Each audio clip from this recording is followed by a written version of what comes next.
have no fear of intimacy and are not avoiding it, only to discover that they do and they are. And so one of the things that happens is people who, are not sure about new relationships exhibit a great deal of what I refer to in the book as ambivalence. Is there a real interest in a relationship? Are you serious about it? Virtually anyone can go as far as to join a website, post a profile, and begin original emails and transmissions leading to a meeting. But once there's a live person in your life, how do you fit them in? One of the things that is problematic for the internet crowd is that those who are most serious about finding a long-term partner fall on the age demographic of 35 to 55. And most of the interviews I did were with people who fell into that same age range, 35 to 55. Well, by that time, a lot of people are well into their adult lives. They own their own homes. They may have children at home. They've begun a career path, a career trajectory.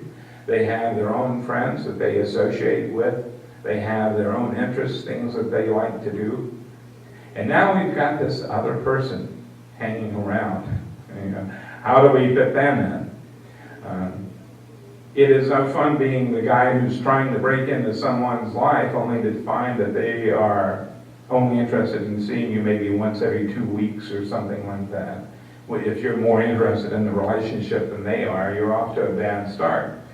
And some people told me during the course of the interviews that they felt like they sometimes would put in a little box and put up on a shelf somewhere, so that when the person that they were trying to partner up with actually felt like they had a few minutes, that person would take them down off the shelf and actually take them out of the box and play for a little while. And that was about the extent of it. And there was one quote in the book that probably does a better job of relating that difficulty than I just did, but let me see if I can find it. A woman by the name of Joyce told me, "I sometimes get up in the morning and sit at my breakfast bar looking out the window, crunching my cereal by myself alone. I know I have my routine down and I work a lot of hours, yet I think, there's no way I'd give this up. I don't want to wash his underwear. I don't want somebody asking me what's for dinner. When I'm doing something, I don't want somebody following me around asking me a lot of questions and trying to talk to me. I get very focused. But some days that's not okay. Some days I want the sharing. I wish I had somebody to go hiking with, or I want to have sex. But other days I don't."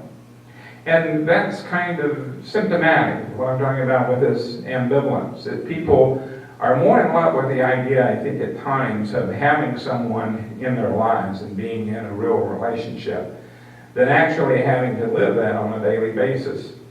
And so, to that extent, part of, indeed, what we post when we put up that profile on the web is really an illusion. It really is. It's not the person that's in the profile.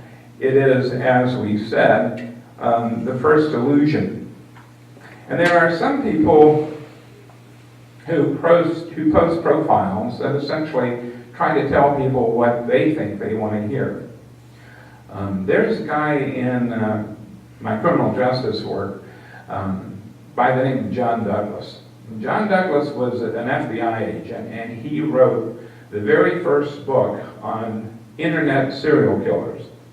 John Douglas was the guy who profiled serial killers for the FBI and brought that whole idea of profiling into play.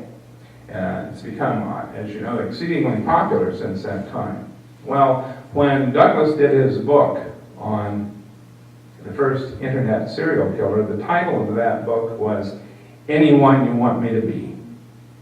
And I thought, when I was doing the research on this book, that title really described what I was seeing. That people post very highly selective information, very highly selective and often flattering photographs on the internet.